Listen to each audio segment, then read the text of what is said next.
Évangile selon Marc, chapitre 13. Et comme il sortait du temple, un de ses disciples lui dit : « Maître, regarde, quelle pierre et quel bâtiment !» Et Jésus répondant lui dit : « Tu vois ces grands bâtiments ? Il ne sera point laissé pierre sur pierre qui ne soit jeté à bas. » Et comme il était assis sur la montagne des Oliviers, vis-à-vis du temple, Pierre et Jacques et Jean et André l'interrogèrent en particulier. « Dis-nous quand ces choses auront lieu, et quel sera le signe quand toutes ces choses devront s'accomplir ?» Et Jésus leur répondant se mit à dire : « Prenez garde que personne ne vous séduise, car plusieurs viendront en mon nom, disant : C'est moi. Et ils en séduiront plusieurs. Et quand vous entendrez parler de guerre et de bruit de guerre, ne soyez pas troublés, car il faut que ces choses arrivent, mais la fin n'est pas encore. Car nation s'élèvera contre nation, et royaume contre royaume, et il y aura des tremblements de terre en divers lieux, et il y aura des famines et des troubles. Ces choses sont des commencements de douleur. Mais vous, prenez garde à vous-même, car ils vous livreront au Sanhédrin et aux synagogues. Vous serez battus et vous serez traduits devant les gouverneurs et les rois à cause de moi, pour leur servir de témoignage. Et il faut que l'Évangile soit auparavant prêché dans toutes les nations. Et quand ils vous mèneront pour vous livrer, ne soyez pas à l'avance en souci de ce que vous direz, et ne méditez pas votre discours. Mais tout ce qui vous sera donné en cette heure-là, dites-le, car ce n'est pas vous qui parlez, mais l'Esprit Saint. Et le frère livrera son frère à la mort, et le père son enfant, et les enfants s'élèveront contre leurs parents, et les feront mourir. Et vous serez haïs de tous à cause de mon nom. Et celui qui persévérera jusqu'à la fin, celui-là sera sauvé. Et quand vous verrez l'abomination de la désolation établie où elle ne doit pas être, que celui qui l'y comprenne, alors que ceux qui sont en Judée s'enfuient dans les montagnes, et que celui qui est sur le toit ne descende pas dans la maison, et n'y entre pas pour emporter quoi que ce soit hors de sa maison, et que celui qui est au champ ne retourne pas en arrière pour emporter son vêtement. Mais malheur à celles qui sont enceintes et à celles qui allaitent en ces jours-là. Et priez que cela n'ait pas lieu en hiver, car ces jours-là seront une tribulation telle qu'il n'y en a point eu de semblable depuis le commencement de la création que Dieu a créée jusqu'à maintenant, et qu'il n'y en aura jamais. Et si le Seigneur n'eût abrégé ces jours, nulle chair n'eût été sauvée. Mais à cause des élus qu'il a élus, il a abrégé les jours. Et alors si quelqu'un vous dit : Voici, le Christ est ici, ou Voici, il est là, ne le croyez pas. Car il s'élèvera de faux Christ et de faux prophètes, et ils montreront des signes et des prodiges pour séduire, si possible, même les élus. Mais vous, soyez sur vos gardes. Voici, je vous ai tout dit à l'avance. Mais en ces jours-là, après cette tribulation, le soleil sera obscurci, et la lune ne donnera pas sa lumière, et les étoiles du ciel tomberont, et les puissances qui sont dans les cieux seront ébranlées. Et alors, ils verront le Fils de l'homme venant sur les nuées, avec une grande puissance et avec gloire. Et alors il enverra ses anges, et il rassemblera ses élus des 4 vents, depuis le bout de la terre jusqu'au bout du ciel. Mais apprenez du figuier la parabole qu'il vous offre. Quand déjà son rameau est tendre et qu'il pousse des feuilles, vous connaissez que l'été est proche. De même aussi, vous, quand vous verrez arriver ces choses, sachez que cela est proche, à la porte. En vérité, je vous dis que cette génération ne passera point, que toutes ces choses ne soient arrivées. Le ciel et la terre passeront, mais mes paroles ne passeront point. Mais quant à ce jour-là, ou à l'heure, personne n'en a connaissance, pas même les anges qui sont dans le ciel, ni même le Fils, mais le Père. Prenez garde, veillez et priez, car vous ne savez pas quand ce temps sera. C'est comme un homme allant hors du pays et laissant sa maison et donnant de l'autorité à ses esclaves et à chacun son ouvrage. et il commanda au portier de veiller. Veillez donc, car vous ne savez pas quand le maître de la maison viendra, le soir, ou à minuit, ou au chant du coq, ou au matin, de peur qu'arrivant tout à coup, il ne vous trouve dormant. Or, ce que je vous dis à vous, je le dis à tous. Veillez. Évangile selon Marc, chapitre 14. Or, 2 jours après, c'était la Pâque, et les pains sans levain. Et les principaux sacrificateurs et les scribes cherchaient comment ils pourraient se saisir de lui par ruse et le faire mourir, car ils disaient, non pas pendant la fête, de peur qu'il n'y ait du tumulte parmi le peuple. Et comme il était à Béthanie, dans la maison de Simon le lépreux, et qu'il était à table, une femme vint, ayant un vase d'albâtre plein d'un parfum de nard pur et de grand prix. Et, ayant brisé le vase, elle le répandit sur sa tête. Et quelques-uns étaient là qui s'indignaient en eux-mêmes et disaient « À quoi bon la perte de ce parfum ?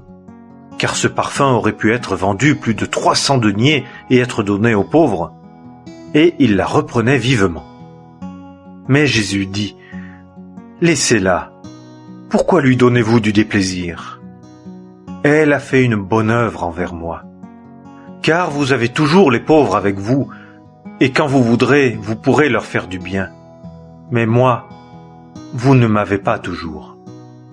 Ce qui était en son pouvoir, elle l'a fait. Elle a anticipé le moment d'oindre mon corps pour ma sépulture. Et en vérité, je vous dis, en quelque lieu que cet évangile soit prêché dans le monde entier, on parlera aussi de ce que cette femme a fait en mémoire d'elle. Et Judas Iscariote, l'un des 12, s'en alla vers les principaux sacrificateurs pour le leur livrer. Et ceux-ci, l'ayant entendu, s'en réjouirent et promirent de lui donner de l'argent, et ils cherchaient comment ils le livreraient commodément. Et le premier jour des pains sans levain, lorsqu'on sacrifiait la Pâque, ses disciples lui disent « Où veux-tu que nous allions préparer ce qu'il faut afin que tu manges la Pâque ?» Et il envoie 2 de ses disciples et leur dit « Allez à la ville, et un homme portant une cruche d'eau viendra à votre rencontre. Suivez-le. Et où qu'il entre, dites au maître de la maison. Le maître dit « Où est mon logis où je mangerai la Pâque avec mes disciples ?» Et lui vous montrera une grande chambre garnie toute prête. Apprêtez-nous là ce qu'il faut. Et ses disciples s'en allèrent et entrèrent dans la ville et trouvèrent tout comme il le leur avait dit. Et ils apprêtèrent la Pâque. Et le soir étant venu, il vient avec les 12. Et comme ils étaient à table et qu'ils mangeaient, Jésus dit « En vérité, je vous dis que l'un d'entre vous qui mange avec moi me livrera. » Et ils commencèrent à s'attrister et à lui dire l'un après l'autre « Est-ce moi ?» Et un autre « Est-ce moi ?» Mais répondant, il leur dit « C'est l'un d'entre les 12 qui trempe avec moi au plat. Le Fils de l'homme s'en va, selon qu'il est écrit de lui. Mais malheur à cet homme par qui le Fils de l'homme est livré. Il eût été bon pour cet homme-là qu'il ne fût pas né. » Et comme ils mangeaient, Jésus ayant pris un pain et ayant béni, le rompit et le leur donna, et dit « Prenez, ceci est mon corps. » Et ayant pris la coupe et ayant rendu grâce, il la leur donna, et ils en burent tous. Et il leur dit « Ceci est mon sang, le sang de la nouvelle alliance qui est versé pour plusieurs. En vérité, je vous dis que je ne boirai plus du fruit de la vigne jusqu'à ce jour où je le boirai nouveau dans le royaume de Dieu. » Et ayant chanté une hymne, ils sortirent et s'en allèrent à la montagne des Oliviers. Et Jésus leur dit « Vous serez tous scandalisés, car il est écrit « Je frapperai le berger et les brebis seront dispersées. » Mais après que je serai ressuscité, j'irai devant vous en Galilée. Et Pierre lui dit, « Si même tous étaient scandalisés, je ne le serais pourtant pas, moi. » Et Jésus lui dit, « En vérité, je te dis qu'aujourd'hui, cette nuit-ci, avant que le coq ait chanté 2 fois, toi, tu me renieras 3 fois. » Mais Pierre disait encore plus fortement, « Quand il me faudrait mourir avec toi, je ne te renierai point. » Et ils dirent tous aussi la même chose. Et ils viennent en un lieu dont le nom était Gethsémané. Et il dit à ses disciples, « Asseyez-vous ici, jusqu'à ce que j'aie prié. » Et il prend avec lui Pierre et Jacques et Jean. Et il commença à être saisi d'effroi et fort angoissé. Et il leur dit, « Mon âme est saisie de tristesse jusqu'à la mort. Demeurez ici et veillez. » Et s'en allant un peu plus avant, il se jeta contre terre, et il priait que, s'il était possible, l'heure passât loin de lui. Et il disait, « Abba, Père, toutes choses te sont possibles. Fais passer cette coupe loin de moi. Toutefois, non pas ce que je veux, moi, mais ce que tu veux, toi. » Et il vient et les trouve dormants. Et il dit à Pierre, « Simon, tu dors? Tu n'as pas pu veiller 1 heure? Veillez et priez afin que vous n'entriez pas en tentation. L'esprit est prompt, mais la chair est faible. » Et il s'en alla de nouveau, et il pria, disant les mêmes paroles. Et s'en étant retourné, il les trouva de nouveau dormants, car leurs yeux étaient appesantis. Et il ne savait que lui répondre. Et il vient pour la 3e fois et leur dit, « Dormez dorénavant et reposez-vous. Il suffit, l'heure est venue. Voici, le Fils de l'homme est livré entre les mains des pécheurs. Levez-vous, allons. Voici celui qui me livre s'est approché. » Et aussitôt, comme il parlait encore, Judas, l'un des 12, se trouve là, et avec lui une grande foule avec des épées et des bâtons, de la part des principaux sacrificateurs et des scribes et des anciens. Et celui qui le livrait leur avait donné un signe disant, « Celui que je baiserai, c'est lui. Saisissez-le et emmenez-le sûrement. » Et quand il fut venu, aussitôt s'approchant de lui, il dit, « Rabbi, Rabbi !» Et il le baisa avec empressement. Et ils mirent les mains sur lui et se saisirent de lui. Et l'un de ceux qui étaient là, présents, ayant tiré l'épée, frappa l'esclave du souverain sacrificateur et lui emporta l'oreille. Et Jésus répondant leur dit, « Êtes-vous sortis comme après un brigand, avec des épées et des bâtons pour me prendre? J'étais tous les jours avec vous, enseignant dans le temple, et vous ne vous êtes pas saisis de moi. Mais c'est afin que les Écritures soient accomplies. » Et tous le laissèrent et s'enfuirent. Et un certain jeune homme le suivit, enveloppé d'une toile de fin lin sur le corps nu. Et ils le saisissent, et abandonnant la toile de fin lin, il leur échappa tout nu. Et ils amenèrent Jésus au souverain sacrificateur, et tous les principaux sacrificateurs et les anciens et les scribes s'assemblent auprès de lui. Et Pierre le suivit de loin, jusque dans l'intérieur du palais du souverain sacrificateur, et il s'assit avec les huissiers et se chauffait près du feu. Or les principaux sacrificateurs et tout le Sanhédrin cherchaient quelques témoignages contre Jésus pour le faire mourir, et ils n'en trouvaient point.